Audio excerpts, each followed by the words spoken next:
आपल्यासोबत भाजपचे आमदार गोपीचंद पडळकर आहेत। शक्तीपीठ महामार्गावरती तुम्ही तुमची भूमिका सभागृहामध्ये मांडलेली आहे। मात्र आज महाविकास आघाडीचे नेते जे आहेत ते विठ्ठलाला साकडं घालायला गेलेले आहेत। विशेषतः सतीश बंटे पाटील असतील किंवा मग कोल्हापुरातले नेते तसं म्हणतात की विठ्ठलाला साकडं घातल्यानंतर सरकारला काहीतरी सुबुद्धी येईल, शक्तीपीठ महामार्गाला आमचा विरोध आहे। मी पांडुरंग हा या देशातल्या गोरगरिबांचा, उपेक्षितांचा, वंचितांचा, 18 पगड जाती 12 बलुतेदारांचा, शेतकऱ्यांचा, कष्टकऱ्यांचा, रांजल्या गांजलेल्यांचा देव आहे। आणि पांडुरंग हा गरिबांच्या बाजूने ठामपणे उभा राहतो। गरिबांना हा देव अत्यंत आपल्या जवळचा वाटतो। आपली सुख, आपली दुःख, सर्व अडचणी पांडुरंगाच्या कानी घालतो आम्ही सगळे। आता वारकरी लाखोच्या संख्येनं पंढरपूरच्या दिशेनं कूच झालेले आहेत। मला वाटतं आज उद्या सगळे वारकरी पंढरपुरामध्ये पोहोचतील। महाविकास आघाडीचे नेते पंढरपूरच्या पांडुरंगाला साकडं घालण्यासाठी गेलेले आहेत। मी पांडुरंगाकडे हीच प्रार्थना करेन की ह्या महाविकास आघाडीच्या लोकांना चांगली बुद्धी दे। विकासाच्या कुठल्याही कामामध्ये अडथळा आणण्याचं काम ही लोक नेहमी करतायत, तर ह्यांना चांगली बुद्धी पांडुरंगाने द्यावी की जेणेकरून या महाराष्ट्रामध्ये पायाभूत सुविधा निर्माण झाल्याशिवाय विकास होणार नाही। पायाभूत सुविधा झाल्याशिवाय गावखेड्यामध्ये क्रांती होणार नाही।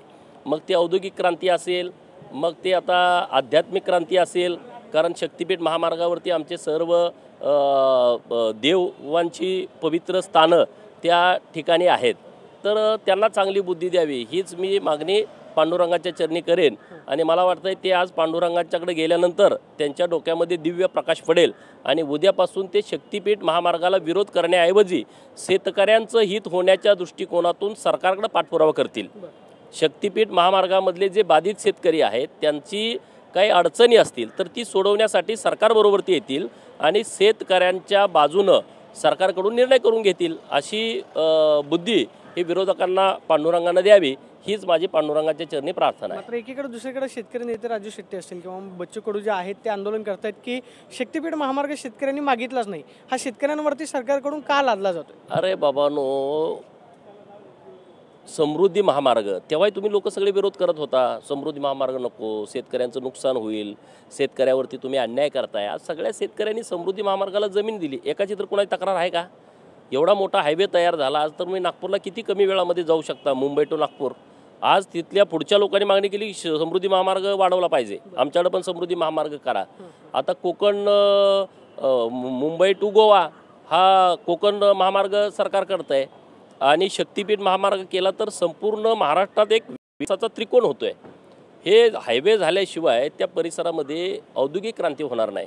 मोठमोठे उद्योग जर आमच्या आता आटपाडीला यायचे म्हटले, रोडच नाही, कनेक्टिव्हिटी नाही, ते म्हणजे तिथून पोर्ट किती लांब आहे, JNPT कुठं आहे, तिथं जायला आम्हाला 7 तास लागतात। तर आम्ही इकडे कंपनी आता आम्ही उमदीला MIDC घोषित केली आणि आम्ही जाहिरात दिली, तर आम्हाला रिस्पॉन्स मिळाला नाही। का मिळाला नाही? चांगली कनेक्टिव्हिटी नाही। एअरपोर्ट किंवा हे पोर्ट जे आहे JNPT तिथंपर्यंत आम्हाला कमी वेळात पोचायला पाहिजे।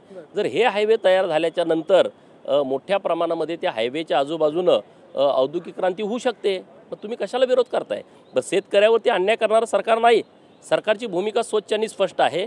शेतकऱ्यांना योग्य भाव देऊन, शेतकऱ्यांची सहमती घेऊन, त्यांच्यावरती कुठलीही जबरदस्ती न करता त्यांच्या सहमतीनं करायचं आहे। मग तुम्हाला का असं करण्याची आवश्यकता आहे? अगोदर हे आंदोलन नुसत्या कोल्हापुरात होतं, तुम्ही आता सगळीकडे करायला लागला, म्हणजे ह्यात राजकीय वास आहे ना। शक्तीपीठ महामार्गाची घोषणा नाही, कुणीही असू दे, मला XYZ कुणाचं वैयक्तिक नाव घ्यायचं नाही। तुम्ही लोकसभेच्या वेळेस अपप्रचार केला की शक्तीपीठ महामार्गाला आमचा विरोध आहे।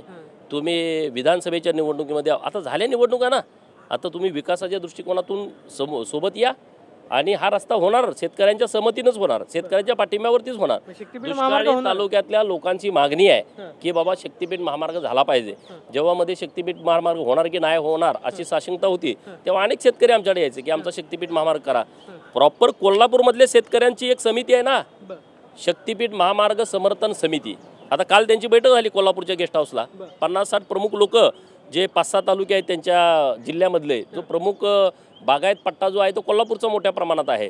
त्यामध्ये शिरोळ आहे, त्यामध्ये हातकणंगले आहे, त्यामध्ये करवीर आहे, त्यामध्ये कागल आहे, त्यामध्ये भुदरगड आहे आणि त्यामध्ये आजरा आहे। हे 6 तालुके आहेत, तर तिथल्या लोकांचं पण समर्थन आहे बऱ्यापैकी। तर माझं म्हणणं आहे की जे लोक विरोध करतायत त्यांनी नेमक्या शेतकऱ्याच्या अडचणी काय आहेत, शेतकरी विरोध काही प्रमाणात करतायत ते का करतायत, त्याचा सर्व व्यवस्थितपणे आराखडा करून माननीय मुख्यमंत्री महोदयांना भेटलं पाहिजे। मुख्यमंत्री महोदयांचं दालन तर तुमच्यासाठी सर्वांसाठी खुलं आहे। शेवटचा एक राजकीय प्रश्न आहे. उद्या 2 ठाकरे बंधू एकत्र येत आहेत, मेळावा होतोय, हिंदी सक्तीला विरोध म्हणून मराठी महाराष्ट्रामध्ये बोललीच पाहिजे. मनसेकडून व्यापाऱ्यांना चोप दिला जातोय. याचा परिणाम 2 ठाकरे बंधू एकत्र आले तर भाजप किंवा मग तुमच्या महायुतीमधले जे एकनाथ शिंदेची शिवसेना आहे त्याच्यावरती काय पाहायला मिळेल? बघा, तुम्ही विषय समजून घ्या. मराठी भाषा काय शिकवायला लागते का? तुम्हाला कोणी शिकवली?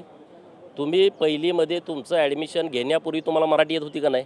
कोणी शिकवली? आईनं शिकवली. कोणी शिकवली? बाबाने शिकवली, बहिणीनं शिकवली, मावशीनं शिकवली, काकानं शिकवली. अरे आमचा जन्मच मराठीत झाला आहे. आम्ही आईच्या पोटामध्येच मराठी भाषा शिकतोय. विज्ञान काय म्हणतंय? जेव्हा आईच्या पोटामध्ये बाळ असतं तेव्हा त्या 9 महिन्यात आई ज्या पद्धतीने ती एखादं कीर्तन ऐकत असेल, एखाद्या महापुरुषाचा विचार ऐकत असेल तर तो प्रभाव गर्भावरती होतो. माझी आई जर मराठीत बोलत असेल तर तो गर्भावरती प्रभाव होती की नाही? म्हणजे आम्ही आईच्या पोटामध्ये मराठी शिकतो हे कुणीतरी सांगण्याची आवश्यकता नाही. परंतु आज जगामध्ये भारत स्पर्धा करतोय. 5 नंबरची आर्थिक महासत्ता भारत झाली आहे. 1 वर्षामध्ये 3ऱ्या नंबरला भारत येणार आहे. मग जेव्हा माझा भारत जगामध्ये 3 नंबरला येणार आहे तेव्हा माझ्या महाराष्ट्रातल्या, भारतातलं सर्वात प्रगल्भ राज्य आहे महाराष्ट्र, महाराष्ट्रातल्या पोरांना मराठी तर शिकवायची गरज नाही. मराठीचा आम्हाला अभिमान आहे. कुणीतरी सांगण्याची आवश्यकता नाही. अरे पण मराठीबरोबर हिंदी आली पाहिजे, मराठीबरोबर इंग्रजी आली पाहिजे. आम्ही जेव्हा इथं विधान भवनामध्ये येतो आणि आमच्या अधिकाऱ्यांच्या बरोबर बैठका होतात तेव्हा तामिळनाडू, केरळ आणि पश्चिम बंगालमधले अधिकारी हिंदीत पण बोलत नाहीत, ते इंग्रजीमध्ये बोलतात. त्यांना हिंदी येत नाही, मराठीचा तर त्यांना विषय नाही. जेव्हा उत्तर भारतामधले अधिकारी ते हिंदीमध्ये बोलतात, आम्ही काय त्यांच्या तोंडाकडे बघत बसू? छत्रपती शिवाजी महाराजांना आपण मानतो की नाही? महाराष्ट्रातला सगळा माणूस, हे शिवसेनावाले पण मानतात, उद्धव ठाकरे गटाचे. महाराजांचा मुलगा राजपुत्र धर्मवीर छत्रपती संभाजी महाराज यांना 16 भाषा येत होत्या. तेव्हा इंग्रजी मीडियमची शाळा नव्हती, तेव्हा जिल्हा परिषदची शाळा नव्हती, तेव्हा त्यांना 16 भाषा येत होत्या. आम्ही जर महाराजांचे वारस समजत असू तर आम्हाला किमान 3 तर भाषा यायला पाहिजे ना शिवाजी महाराजांच्या मावळ्यांना. अरे राजकारण करणं तुमचं ठीक आहे. आता महानगरपालिकेच्या निवडणुका आलेत, तुम्हाला तो मुद्दा राजकारणासाठी गरजेचा आहे. पण तुम्ही आम्हाला नाही शिकवू शकत की मराठीच्या बाबतीमध्ये तुम्ही हे करा, मराठीच्या बाबतीमध्ये ते करा. ते तर आम्ही करतोय आणि पुढेही करत राहणार. महाराष्ट्रात प्रत्येकाला मराठी सक्तीची आहे, त्याबद्दल दुमत असायचं अजिबात कारण नाही. परंतु जागतिक बाजारपेठेमध्ये जेव्हा आमची मुलं जातील तेव्हा त्या भाषेचं ज्ञानसुद्धा आमच्या पोरांना असण्याची आवश्यकता आहे. नाहीतर तुमची पोरं शिकवाना आम्हाला अडाणी ठेवा, हे जे दुटप्पी धोरण आहे ते योग्य नाही. आपण पाहतोय की उद्याच्या मेळाव्यावरती तुमची मुलं शिकवा आणि आम्हाला अडाणी ठेवा अशी खोचक प्रतिक्रिया जी आहे गोपीचंद पडळकरांनी दिल्यास पाहायला मिळते. कॅमेरापर्सन योगेश सोनू, प्रदीप कापसे, TV9 मराठी, मुंबई.